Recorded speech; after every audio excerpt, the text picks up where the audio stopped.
Country Club.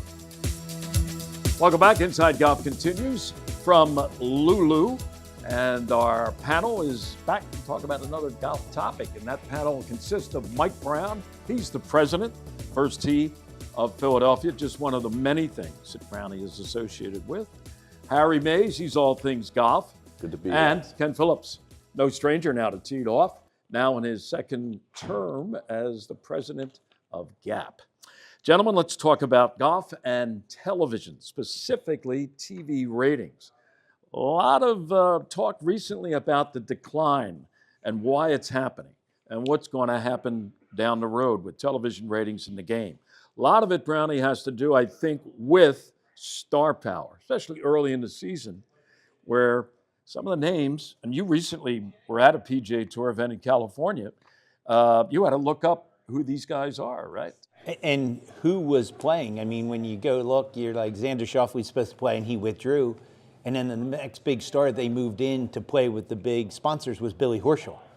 Where's Billy Horschel? He's 35, great guy, but he's not top 10. They don't even show up. I mean, they'd rather play the TGL on TV rather than go to an event that is $8 million because they're waiting for the $20 million. Right. So they've kind of spoiled that need to play because they're going to make enough money. It doesn't really matter. Part of the problem, I think, Harry, and you're, broadcast guy, is people's attention span, first of all. Golf that's a whole other topic, how long it takes now for these guys to play around the golf. But just to watch it, golf's audiences have changed over time. You have the traditional people who would sit down and watch maybe 3 hours on a Saturday and Sunday. This new generation of golfers, they don't do anything that takes 3 hours, especially watch a game like golf. Right. That's a problem. It's a commitment to watch a golf tournament. It really is. But, about the broadcast, I mean, you come out of commercial, you see 3 putts, and you're right back into commercial again. Playing through, maybe. And that's a distraction. The playing through thing is, I don't really like that. How do they get money from sponsors to have a little box of what's going on in the tournament and a little box for the sponsors? I mean, that's the whole idea just divides is your counterproductive. attention, there's no doubt. But yeah, I mean, they're always in commercial. And, like Brownie was saying, the elevated events, which was a reaction to Live Golf, has now stratified basically the tour where these guys they only are interested in playing those events. And every now and then they'll, go to a non-elevated event, but then they don't play like stars. I mean, you have Justin Thomas, Jordan Spieth, Victor Hovland, John Rahm in the majors did not play well. They didn't play up to their level. Max Homa had an off year last year. These are the guys you want to see on a Sunday on the leaderboard, and they're not there. Right. And the other thing is, Liv has stolen away some people who I personally would enjoy watching, but you can't see. You can't see DeChambeau except for maybe 10 times a year, right? And now, same thing with whether you like him or not, Tyrrell Hatton.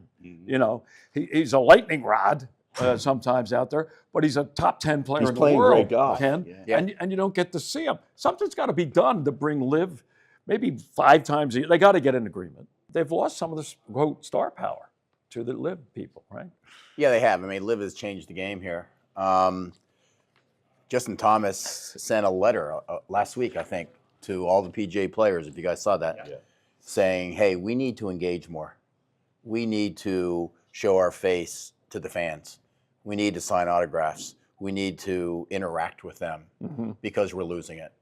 And it'll be interesting what happens with something like that. Because I remember being at a senior open. I was following my brother when he had qualified. And you have little kids coming up to my brother, who was a club pro, right? And they want his autograph. And that's what you need is kids don't care who they are. But if we're pros and we interact with them, they'll get engaged in the game. Right. And you don't see that a lot. You do not see that. The money, chasing the money, the Live, it is an issue. It's going to be interesting how they deal with it. I was reading Golf Magazine, Brownie, recently, and there's an article on Peter Costas and Gary McCord. They do a podcast now. It's called Off the Rockers. Okay, I mean, both these guys have been around forever. McCord's 70, mid-70s. Costas is right behind him. And they talked about TV broadcasting. And I think it was McCord who said there's too many announcers.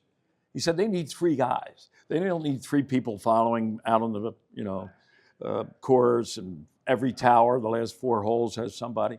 He said they got to do it differently, you know. And to your point, they said in terms of interacting, mic up the 5 or 6 caddies and the actual conversations that they're having during competition. Yeah. If you want to really bring people to the game on another level, and I think he's That's a right great idea. about that. You That is know? a really good idea. I think he's truly right about that.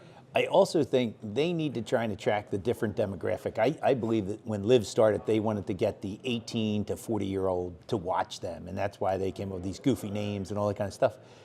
Because we're the people watching golf on Saturdays and Sundays. We're not spending as much money. We're not doing that kind of stuff. They're looking for a new group. Well, and that group's there, but they're not going to spend 3 hours on a Saturday and Sunday watching. And to a lot of them, Harry, grew up with Tiger. Well, guess what? I hate to break the news. He's not going to win anymore. No. Okay? Despite what writers around the Masters will write, maybe he can do it. It's not going to happen. Right. So who's going to bring them to the game and keep them there, do you think? Well, I mean, right now, Scottie Scheffler's the best player in the world, but he's not that interesting outside of watching him play golf. I mean, He does give good comments at news conferences. Yeah. But out on the course, you're right. Right. You know, and Costas, to his point with Scheffler, said, "Who's got the best swing on tour? You can't copy Scottie Scheffler's Right. swing, With his all feet. because of one Right, thing: yeah, his his feet." Well, Bryson has the answer. Bryson's on TikTok and YouTube. I know. YouTube and That's all big. that, and He's selling himself. he seems to know what's going on. Yeah, he's got a nice little brand. Yeah. Gentlemen, thank you. More of Inside Golf coming up.